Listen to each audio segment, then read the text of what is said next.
Hello, everybody. Welcome back to another edition of Sportsbook Confidential. My name is John Sullivan, and I'm coming to you live from the FingerLakes1.com studios in Seneca Falls, New York.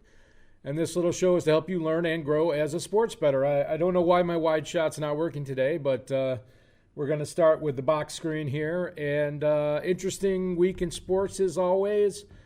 Looks like the CFL season is completely in doubt. They're waiting on a loan from the government to see if they can salvage the season. We've got the Pac-12 and the Big Ten have both canceled their football seasons. Syracuse looks like they're going to play. The ACC is going to play 10-game only ACC opponent schedule. NBA playoff matchups are almost set. I think there's one spot up for grabs in the West. And the round of 16 in the NHL Stanley Cup playoffs, so we'll talk a little bit more about that later in the show, is going strong. There's games every day. It's been fun to watch, even though there's no crowds.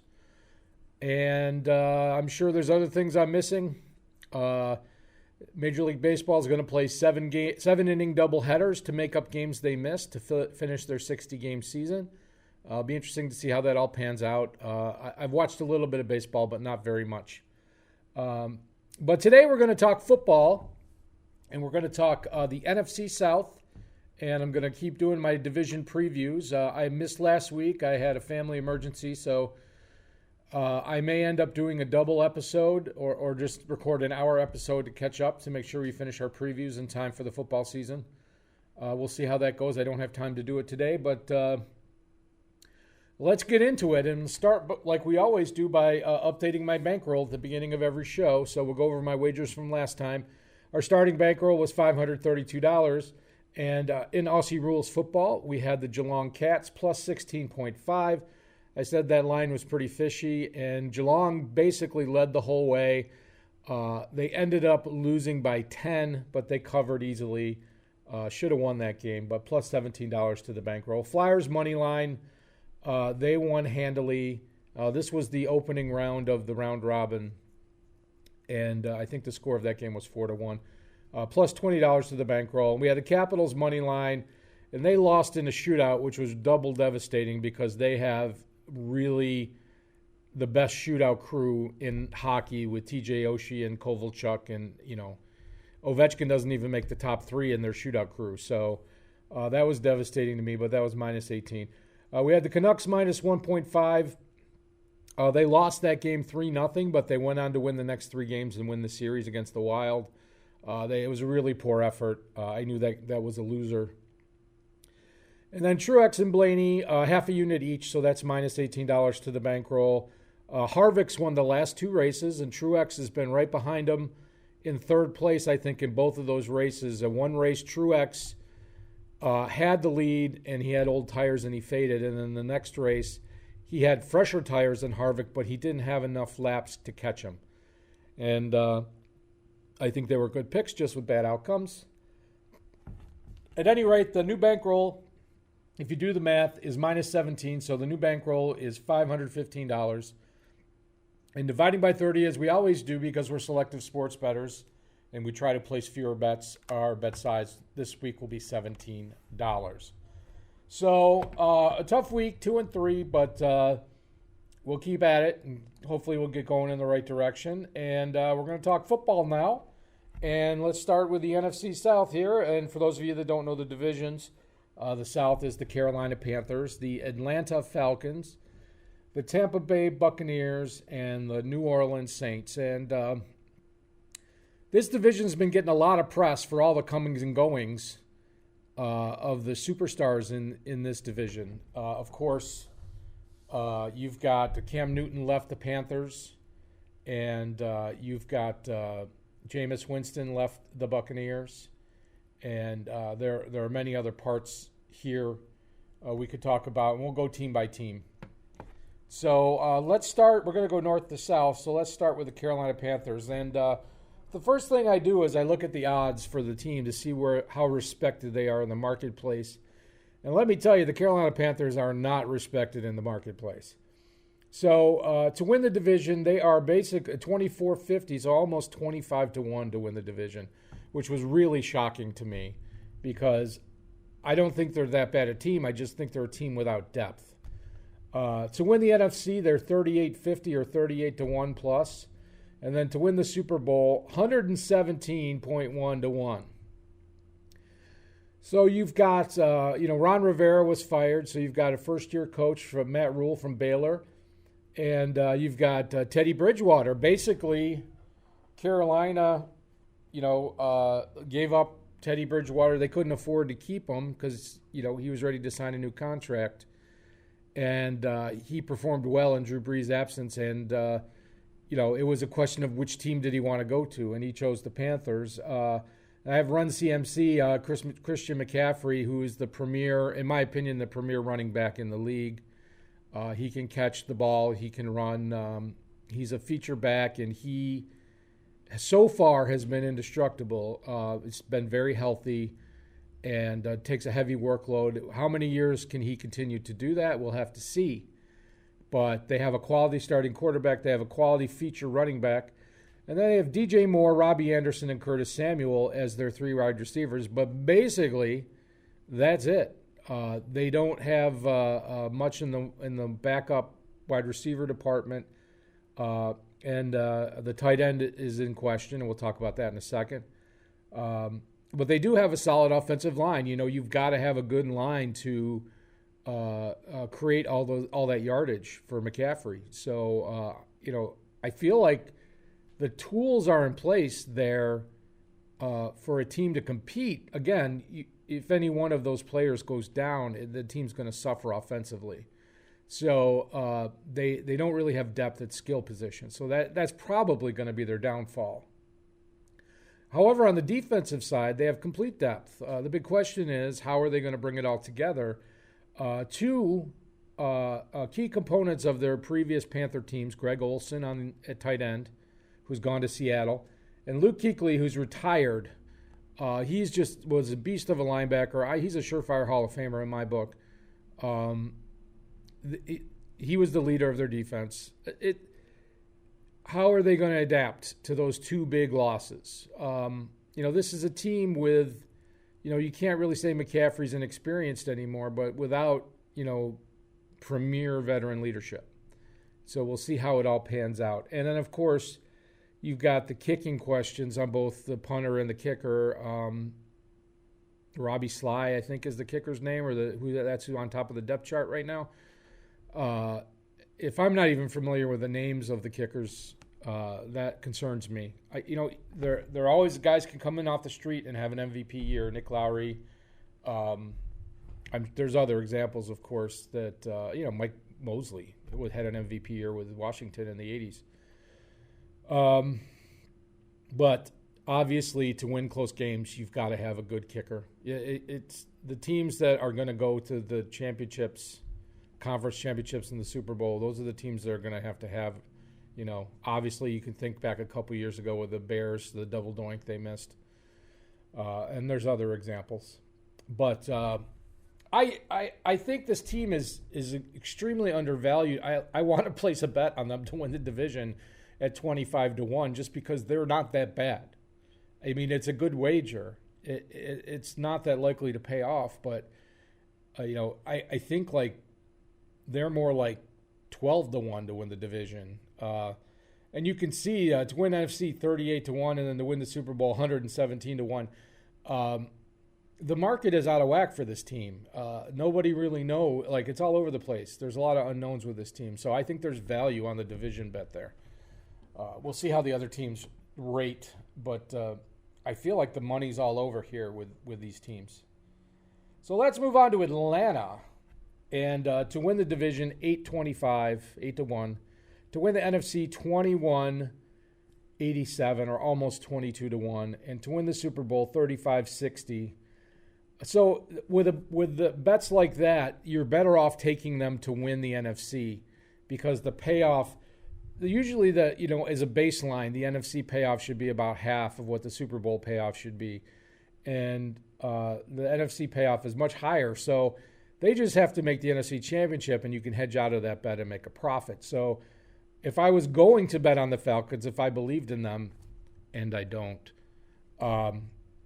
I would take to win the NFC. I think that's where the value is. But this team frightens and confuses me. Same old story. Dan Quinn is back as the coach. Aging stars at skill positions. You've got Matt Ryan at quarterback. You've got Matt Schaub as his backup. You've got Todd Gurley coming over from the Rams. Now, he's not necessarily an aging. I mean, his knee is aging. The big question is how much of a workload can he handle? Julio Jones, the same question. Just an amazing talent, a Hall of Famer for sure. How much workload can he handle? How many weeks will he be healthy? How many Sundays at 11:30 are you sitting by the computer waiting to see if he's going to be on your fantasy team or not? And then who's left besides Calvin Ridley, who's an excellent receiver? They've got a couple of depth receivers that are adequate in the depth running. The second on the running back chart is Ito Smith. He's not a bad running back, but he is not the guy that I would want to be my starting running back if Todd Gurley went out. And, of course, Austin Hooper is gone, one of Matt Ryan's favorite targets. So who's going to take over at tight end? Somebody's got to. Are they going to get touches? Are they going to make an impact? We'll just have to see. And can this the offensive line is healthy. This team was decimated on both sides of the ball by injuries last year. They had no chance. I think they finished 5-11. I'm not sure. I'm guessing there, but they were not an impactful team. And the offensive line is back and healthy. Can they protect this backfield? Can they give Matt Ryan time? Can they give Todd Gurley holes or give him a chance to get out into the flat or find the seams in zone defenses? We'll just have to see. Now, you've got a 3-4 defense, and you've got some injuries on the defensive line, and both starting safeties are considered not healthy right now. And that's a recipe for disaster, a recipe for giving up big plays. You've got the defensive line is not giving you a pass rush, so that is going to give the quarterback time to throw. And the safeties are both injured, so the backup, you have replacement level safeties in the game. So if the wide receivers can beat the cornerbacks, you're likely to get an open receiver deep in the field. So maybe their second string safeties will come in and perform an amazing job.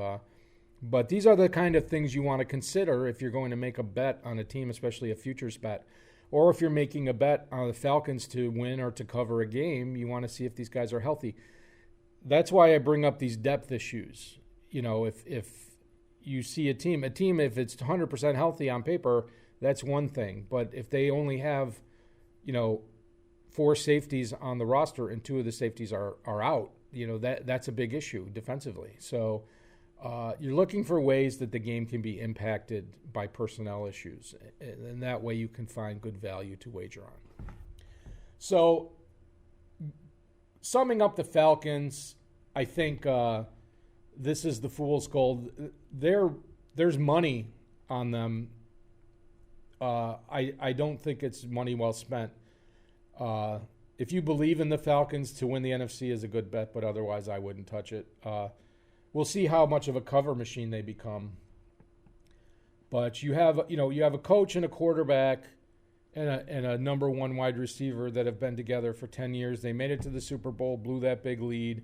Never really been the same since, and they're on the back side of it now. And I really think that this is the year that, without any forward traction, and it's a tough division, that they're going to blow this team up. And this could very well be at the end of the road. So we'll see. But I expect them to finish last. Tampa Bay Bucs. So this is the team everybody's talking about in the NFC. And you can see to win the division, plus 170. They're the second favorite. To win the NFC, 642. They're actually more of a favorite to win the NFC than the Saints. And to win the Super Bowl, about 12-1 there. And, of course, the big news is Jameis Winston is gone and Tom Brady is in Tampa Bay. And Bruce Arians is the coach. Bruce Arians is a defensive coach. I believe he took the Cardinals to the Super Bowl that one year with Kurt Warner. I'm not sure who his offensive coordinator is, but what happened last year is Jameis Winston threw 30 interceptions and he fumbled the ball I don't know how many times, but his defense was on the field in bad field position all season long, so his defense did not perform very well. Obviously, they're on the field twice as much, and they're starting in bad field position. They're going to give up points. So now that he has a quarterback that is hopefully not going to be a turnover machine, we don't know. Tom Brady at 42, does he still have it? We don't know. We'll just have to see. I think he's not going to be a turnover machine, but I don't know how good he's going to be. But he certainly has weapons to work with. So we're going to start with the running back. And this is something, maybe they didn't have any room, or maybe they drafted somebody to come in and for depth. But Ronald Jones is basically I think there's one or two other running backs on the roster right now, but he's it. And I wasn't very familiar with the backup, so if he goes down, the running game goes down pretty much altogether. So you've got the threesome of Mike Evans, Chris Godwin, and Justin Watson's as your wide receivers. And as at the moment, my list on the roster just doesn't have any other wide receivers. I'm sure that there will be other wide receivers on the roster by opening day, but this is it right now. And to make up for that, they probably have the best tight end core in the National Football League. You've got Gronk coming back from a year off. You've got O.J. Howard, and you've got Cameron Brate. All three would be starting tight ends in the NFL. So if they are smart, they'll run those two tight end sets that Brady ran with Gronk and Aaron Hernandez back in the day, and they'll put those guys in as secondary wide receivers when they're in long passing situations. But it's an interesting set of weapons for Tom Brady. It's very similar to New England. That New England basically had Sony Michel, and then they had James White, I think, to catch passes out of the backfield. So if they find somebody to fill that catch passes out of the backfield role, I'd feel a little more comfortable about it. But this is totally pass heavy.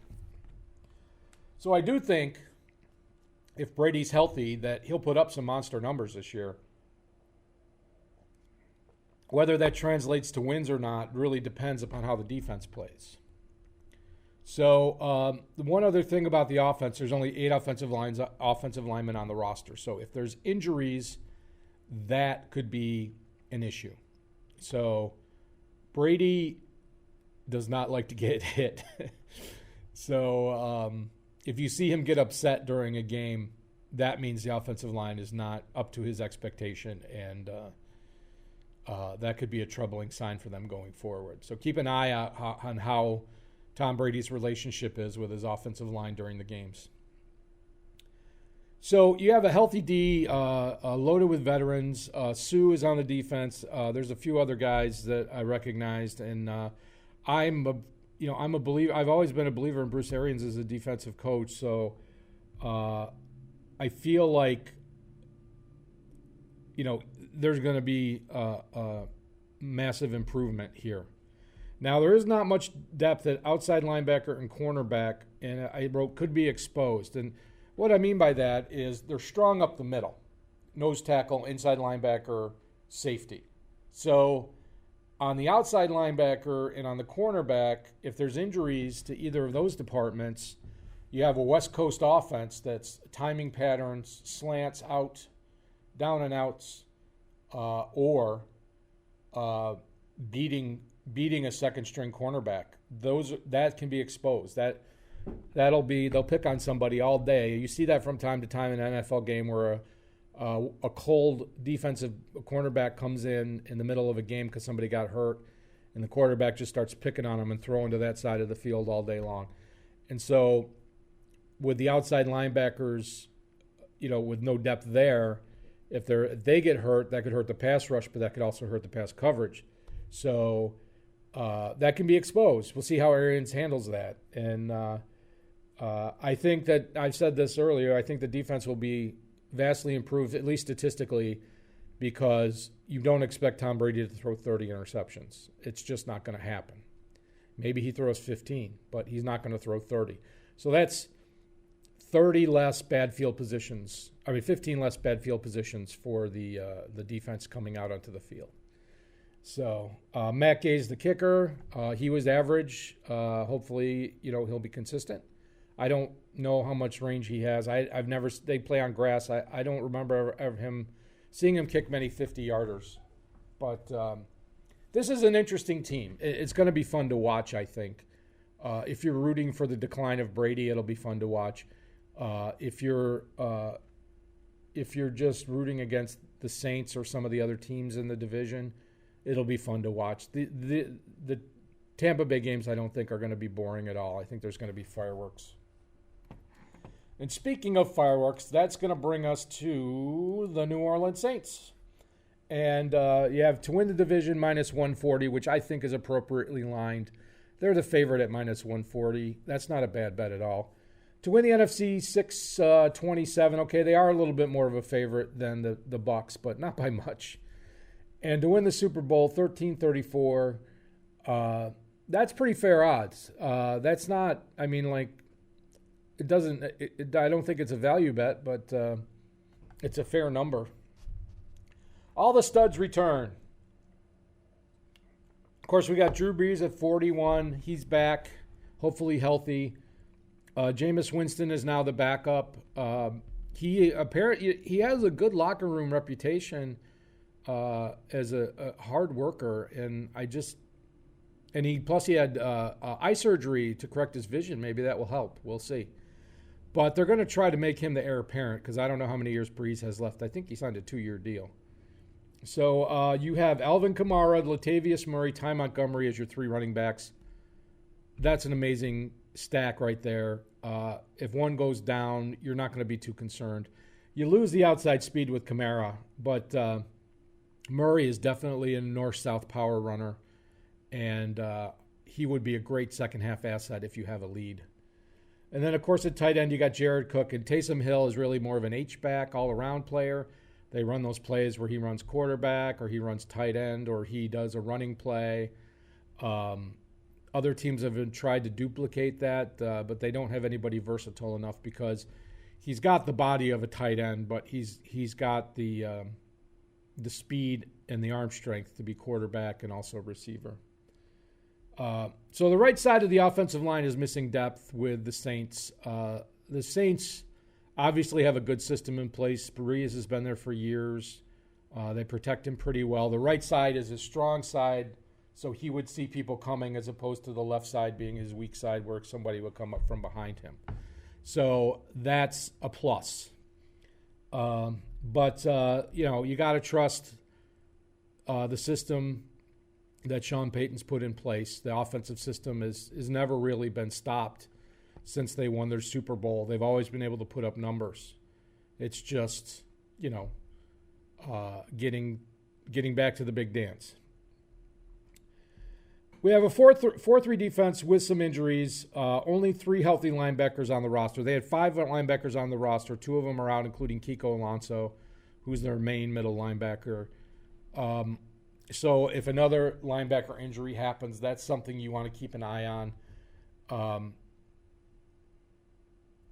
They have a solid secondary.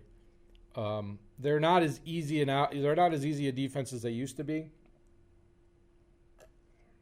But they've got to have a healthy front 7 because consistent pass rush needed to succeed.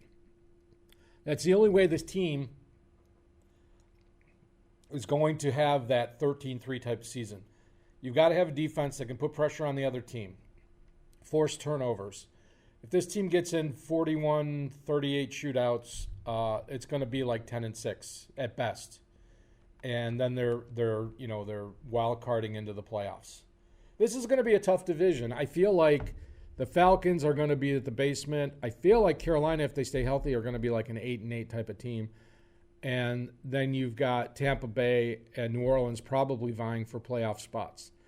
But the fact that if the division is close, neither one of those teams is going to end up with a bye in the playoffs. And if, for those of you that don't know, they've now have a second, another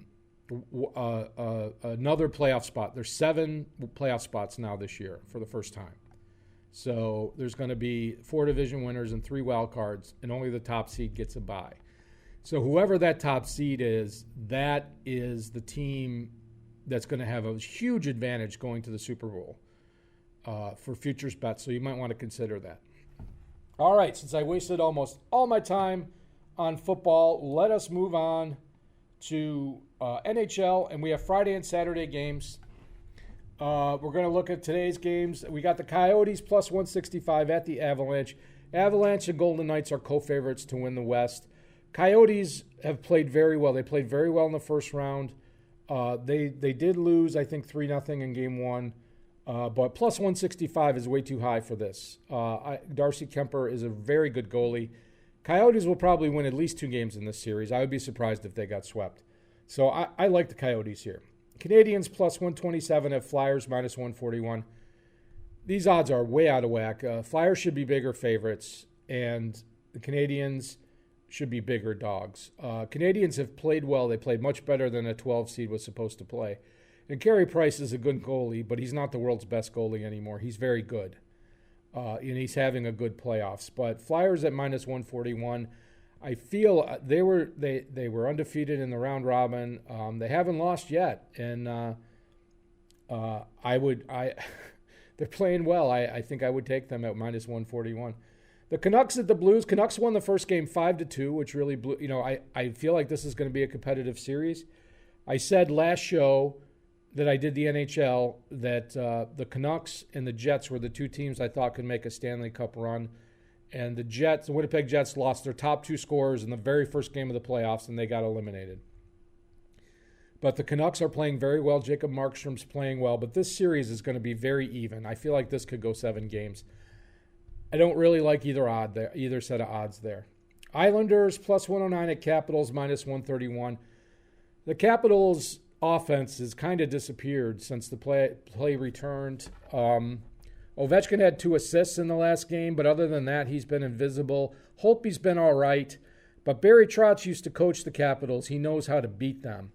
If the Islanders get a goal first, I think they win the game here. They were down 2-0 and ended up winning 4-2 in game 1. This series is going to be a grinder, and I don't like the minus 131 for the Capitals. I was thinking they'd get better odds. Pass on that game for me. And then the Stars at the Flames, minus 104, minus 106, basically a coin flip. I'm not a believer in Cam Talbot as the Flames goalie. I don't think he's a goalie that can win the Stanley Cup. I'm sorry, Cam. I'm not being mean to you. I'm not trying to be mean to you. So I like the Stars all day. I wish I would get a little bit better number here, but I feel like the Stars have the horses to advance in this series. And then on Saturday, you got the Bruins at the Hurricanes. Now I have to say they're all playing in one bubble, so there's really no home and away team. It's just who's got what color jerseys on. Bruins, Pasternak didn't play in Game 2. They lost. Don't know if he's going to play in Game 3. I like the Hurricanes here. They're a younger team. This is a compressed playoff format. Less days of rest. I'd like the Hurricanes at minus 105. Lightning minus 162 at Blue Jackets plus 140. I'm a believer in the Blue Jackets. They've got 2 great goaltenders. If one struggles, the other one can come in. This is going to be a very difficult out for the Lightning. Lightning won one game in overtime, 5 overtimes, and then lost the next game. Columbus believes in themselves. That's a good number for that team. Pretty fair number to take the Blue Jackets. And then the Golden Knights minus 177 at the Blackhawks plus 148. The Golden Knights are just so good defensively. That's the problem for the Blackhawks. The Blackhawks lost this last game 4-3. I think the Blackhawks will win a game. I just don't know. Corey Crawford's got to have an amazing game. They've got to get more love on the power play or something. Just don't like to bet that game. I don't like to bet it at all. And then quickly, I'm running over, we're going to do the Daytona road course this weekend in NASCAR. And this is a brand new course for the series. So what that means is there's no history of these drivers driving on this. So I did look at other road courses in the series. And Truex and Elliott in the last 3 years each have 3 wins on road courses. So obviously you're going to mark those 2 guys down. And then Harvick and Blaney have 1 win each in the last 3 years on road courses. And Harvick's won the last 2 races, of course. So you could say he's hot if you believe in a hot streak. And then Harvick and Boyer have the best average finishes on road courses in the last 3 years. So let's see what the odds look like. And let me pull it up here. Here we go. And you can see that Elliott and Truex are the 2 favorites. They're both 400. And then Harvick's 700. And Harvick's won the last 2 races, and he's 7-1. That's pretty crazy. And you can see Ryan Blaney 900. But if you go down, Clint Boyer 20-1. 20-1. He's got the second best average finish on road courses. So that looks very attractive to me. And let's see how it all pans out. I'll show you my picks. So we got Friday night, we got the Coyotes money line plus 165. And I'm going to take the Flyers money line minus 141. I think they beat the Canadiens tonight. And then on Saturday, I'm going to take the Hurricanes money line minus 105 as Boston starts to finally show its age. And then on Sunday at the road course, I'm going to take Harvick plus 700, Boyer 20-1, half unit each. And I'm going to throw a bonus pick in because I can't get enough of that Australian rules football. Collingwood minus 3.5 on Saturday, minus 111. And we'll see how that goes. That counts towards my record. So that's it for the show. We'll have more previews coming up. I'll be back next week. Hopefully be able to do a long show for you. Get caught up on everything. Thanks for tuning in. Hope you have a great weekend. Hope you're having a great summer. Stay safe. Stay healthy. Watch sports. Have fun betting. And I'll see you next time. Let me play the outro music for you. Let's get some winners. Take care.